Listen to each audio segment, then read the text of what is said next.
Hi everyone, let's go over my bullish and bearish Elliott wave scenarios on Bitcoin, starting with a scenario that Flotty posted in Discord, and I think it is an interesting take as we are then looking for an ABC towards the downside, with the bigger wave C being an ending diagonal 1, 2, 3, 4, 5, but it is an expanding diagonal, and it has to be said that expanding diagonals are very rare, never really preferred unless all of the other stuff fails. But again, it is an interesting take where the first three-wave move to the downside is labeled a wave 1 with a three-wave zigzag up in wave 2. Then we have a bigger ABC to the downside in 3 with a leading diagonal wave A, short small wave B, and then a wave C to the downside. Wave 4, simple zigzag here, and then an A, B, C to the downside for your wave 5. Now you do want wave 5 to move below this 1-to-1 here. This one is taken from the start to the end of 3 to the end of wave 4, and in an expanding diagonal, wave 5 has to be longer than wave 3. The target therefore for wave 5 is at least 52.1k. And to the downside, we do have some interesting support, which I'll cover in a second.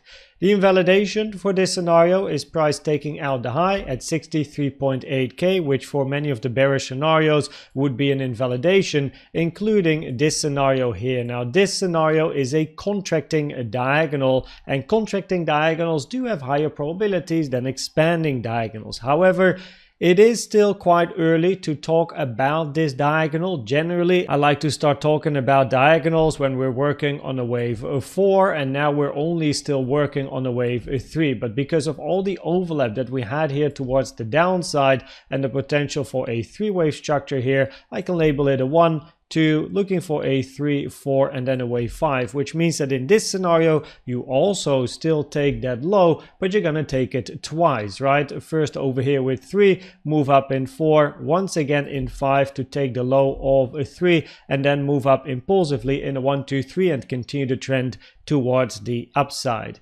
In this case, preferably your wave 3 over here, so your second leg ABC inside wave 3 is not going to move below 50.2k. That would lower the probabilities for this scenario.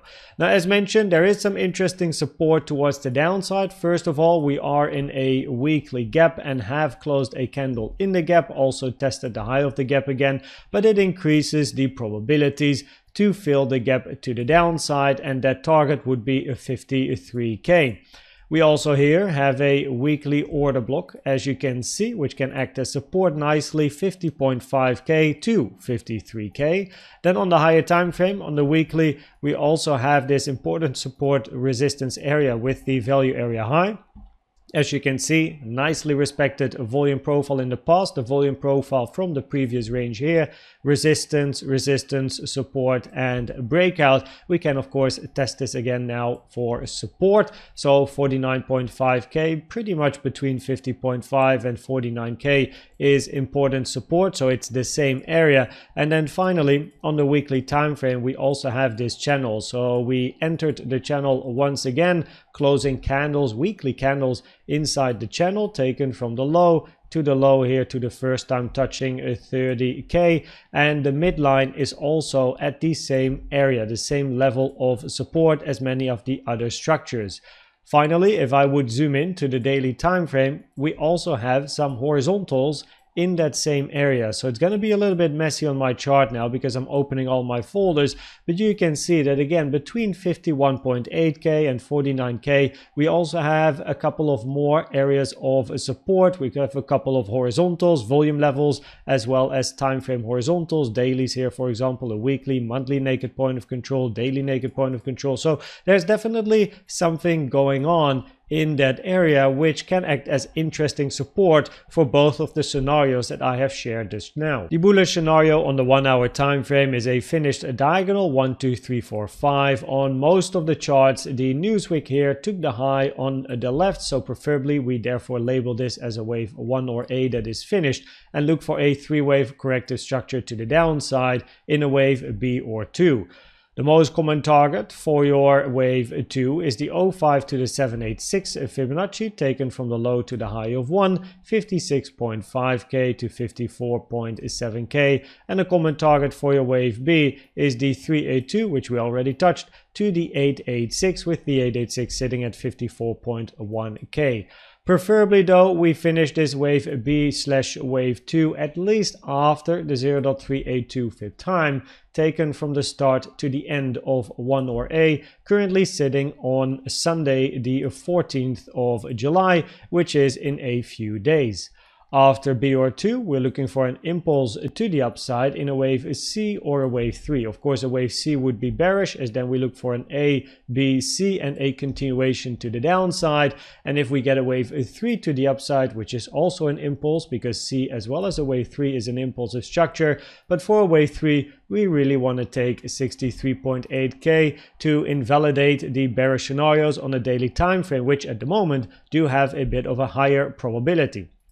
The second scenario, locally, the bearish scenario, is a three-wave structure that is already finished. So a finished ABC to the upside with an ending diagonal in C, 1, 2, 3, 4, 5, which then means we want to see impulsive structures to the downside. So here we look for a wave 1, 2, and eventually a bigger wave 3 to the downside, and then eventually another 4 and 5. So in other words, if the probabilities are higher for a three-wave corrective structure based on what the chart is going to print for us in the upcoming days, the probabilities are higher to move up. If we get impulsive structures to the downside, the probabilities are higher to move down. But as you can see, we don't really have the information just yet. Now, the bullish scenario on a daily time frame is a finished WXY. So in this scenario, the low is in and you look for price to move up in that impulsive scenario, 1, 2, and then 3 continuation. But what lowers the probabilities for this scenario is twofold. First of all, this structure in wave Y is then a zigzag ABC, preferably finished here. However, the 0.618 is a rare target for a wave C. The common target is the 1 to the 1.236, which is lower. We at least hit the common target area for Y, which is the blue 1.236 on the chart, so that is something. But hitting the 0.618 for C is not that great. And also, wave A has to be an impulse to the downside, a 5-wave structure, 1, 2, 3, 4, 5, which is incredibly challenging to count, right? A solid 5-wave move here. We went in depth in previous videos and previous live streams into this move to the downside, and you can't really count a very nice impulse to the downside, which you want for a 1, 2, 3, 4, 5-wave structure. So it does lower the probabilities. If we then look at the CVD divergences locally on the chart, then price has been moving down with consistent bearish CVD divergences. There is absorption of market longs with limit short orders. We had the first bearish divergence here. This one played out when we took the low. Another one over here also played out once we moved to the downside. And now locally, we again have a bit of a bearish CVD divergences here. Lower high on price, higher high on the CVD. So for the probabilities to change to bullish locally, preferably we invalidate the bearish CVD divergences and also see some bullish CVD divergences coming in. Now, what is quite interesting is that so far price has been moving towards the downside and has not retraced to at least the 0.382, which generally for any structure is a minimum target. ABC, WXY, 1, 2, 3, you name it. So the first move down, price moving up, a bit of a retracement, didn't touch the 382. Continued down, take a fib from the high to the new low here. Once again, we didn't yet hit the 382. So I am eventually looking for a bit of a bounce towards the upside to move into the fibs. We have a bit of resistance as well, daily naked point of control above us, which of course is interesting as well. But you do want to invalidate the bearish building CVD divergences, the latest one here, and see some more signs of strength locally.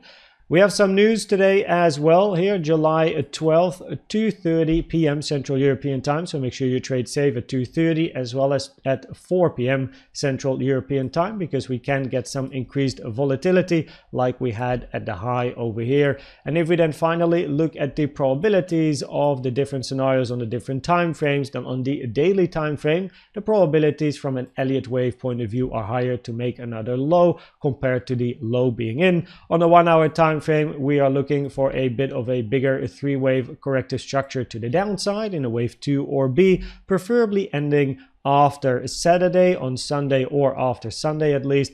And on the 15-minute time frame, which is locally over here, keeping an eye on a bit of a bounce towards the upside, towards the 382 and the daily naked point of control at some point. But due to the bearish CVD divergences that we constantly see on the chart, I would first like to see these invalidated or see some bullish CVD divergences building as price is grinding towards the upside. I hope that this video was helpful or valuable to you. Please check out the brand new complete Elliott Waves guide playlist I've made that shows you all you need to know about Elliott Waves. Thanks for watching and subscribing, and I'd like to see you at the next one. Bye bye.